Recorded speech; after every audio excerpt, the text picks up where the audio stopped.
મારા વાલા પ્રિયો, ઈશુના નામમાં હું શુભેચ્છા પાઠવું છું।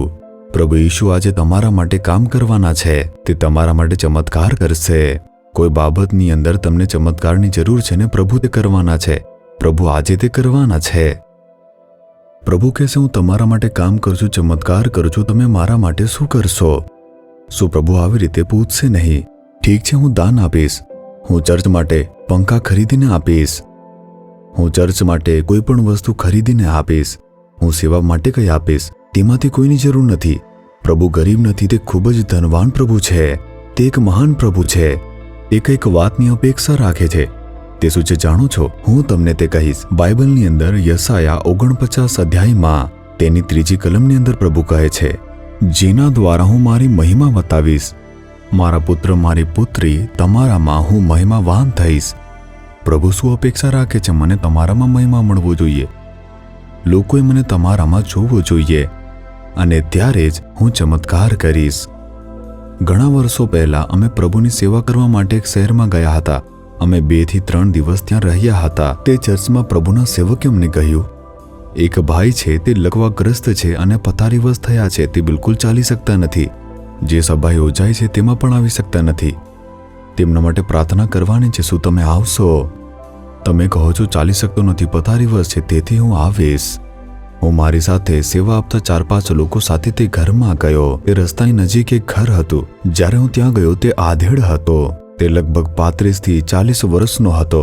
તેની એક પત્ની હતી અને 3 નાના બાળકો પણ તેના હતા। તેનો પરિવાર તે ખૂબ જ દુઃખી હતો। તેણે પોતાનો હાથ અને પગનું કાર્ય ગુમાવ્યું, પથારીવશ હતો। તે ઉઠી શકતો ન હતો, બેસી શકતો ન હતો, ચાલી શકતો ન હતો, હાથ પણ કામ ન કરતા હતા।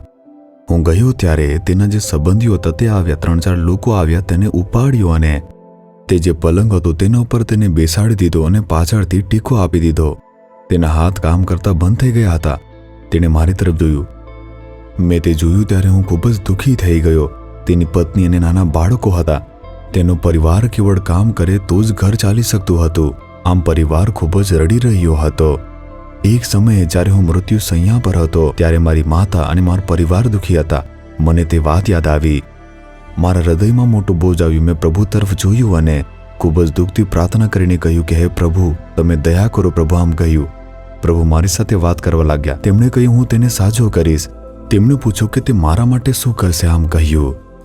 હું આનંદિત થયો, કેમ કે જો પ્રભુ આવું કહે છે તો ચોક્કસ તે કંઈક કરશે, તે મને ખબર હતી। તેઓએ તેને ઉચકીને બેસાડ્યો। મેં તેની પાસે જઈને પૂછ્યું, ઈશુ તને સાજો કરશે, તું તેના માટે શું કરશે? મેં આવી રીતે પૂછ્યું। તે તને સાજો કરશે, પણ તું તેમના માટે શું કરશે? મેં આ પૂછ્યું તો તેણે મને જોયું અને પછી તેણે શું જવાબ આપ્યો તમને ખબર છે? હું મારા જીવનના બધા જ દિવસો બધા જ લોકોને ઈશુ વિશે કહીશ અને તેમને મહિમા આપીશ। આવી રીતે કહ્યું। સામાન્ય રીતે જો ચમત્કારો થાય તો લોકો કહે છે, હું દાન આપીશ, હું સેવા માટે આ કરીશ, સેવા માટે તે કરીશ। આ બધું પ્રભુની અપેક્ષા નથી। તેણે જે જવાબ આપ્યો તેનાથી પ્રભુ ખૂબ જ ખુશ થયા। મારા આત્મામાં આનંદ હતો, કેમ કે મને ખબર પડી કે આ જવાબ પ્રભુની અપેક્ષા હતી અને તત્કાળ મેં તેના માટે પ્રાર્થના કરીશ। આમ કહ્યું। મેં તેના પર મારો હાથ મૂક્યો, ઈશુના નામે થોડી મિનિટો પ્રાર્થના કરી અને કહ્યું કે ભાઈ ઉઠો અને ચાલો। પછી તે ચાલવા લાગ્યો। તે તેના પલંગ પરથી ઊભો થયો, ઘરમાંથી બહાર નીકળ્યો, શેરીમાં ચાલવા લાગ્યો। રસ્તાના લોકો જોઈ રહ્યા હતા, આશ્ચર્ય પામતા હતા કે પથારીવશ માણસ ચાલે છે। અને તે સાંજે સભામાં આવ્યો અને બધાની વચ્ચે પોતાની સાક્ષી આપીને ઈશુનો મહિમા કરવા લાગ્યો। અને આવી રીતે તે બધાને ઈશુ વિશે કહેવાનું શરૂ કર્યું। આજ ઈશુની અપેક્ષા છે, હું તમારામાં મહિમા પામીશ, શું તમે મને મહિમા આપશો? હું તમારા માટે ચમત્કાર કરીશ, મને મહિમા આપશો? શું તમે બધાને કહેશો ઈશુએ મારા માટે આ કર્યું છે? શું તમે આમ કહેશો? બધા ઈશુના પ્રેમને, સામર્થ્યને જાણશે અને આશીર્વાદિત બની જશે ને? તેથી જ પ્રભુ આ કહે છે, તો પછી પોતાને સમર્પિત કરો। હે પ્રભુ, હું તમને મહિમા આપીશ। હું મારા જીવનમાંથી દરેકને તમારા વિશે કહીશ પ્રભુ। હું તેમને કહીશ, પ્રભુ મારા માટે ચમત્કાર કરો। તમે કહેશો પ્રભુ ચમત્કાર કરશે।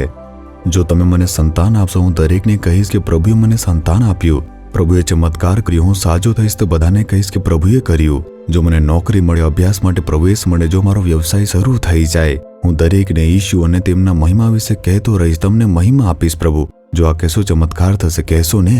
તમે પોતાની જાતને સમર્પિત કરો. કહો કે હે ઈશુ, હું તમારો મહિમા કરીશ, મારા માટે આ ચમત્કાર કરો પ્રભુ. હે પિતા, આ દીકરા દીકરી પોતાને સમર્પિત કરીને પ્રાર્થના કરે છે, કારણ કે તેઓ પ્રાર્થના કરે છે કે તમને તેઓ મહિમા આપશે. તેમના માટે ચોક્કસ ચમત્કાર કરો. ઈશુના નામમાં હમણાં અને હવે એક ચમત્કાર થાય. તેમને સાજા થવા દો પ્રભુ. તેમને છુટકારો મળવા દો. એક નવો માર્ગ ખોલવા દો પ્રભુ. તેમના જીવનમાં નવો આશીર્વાદ આવવા દો. ચમત્કાર કરો, આનંદિત કરો અને તમારું નામ મહિમા થાઓ પ્રભુ. ઈશુ ખ્રિસ્તના નામમાં પ્રાર્થના કરીએ છીએ. Amen, amen. Jesus Redeems Gujarati YouTube ચેનલને સબસ્ક્રાઇબ કરો. દરેક નવા કાર્યક્રમની માહિતી મેળવવા માટે બેલ આઇકન પર ક્લિક કરો.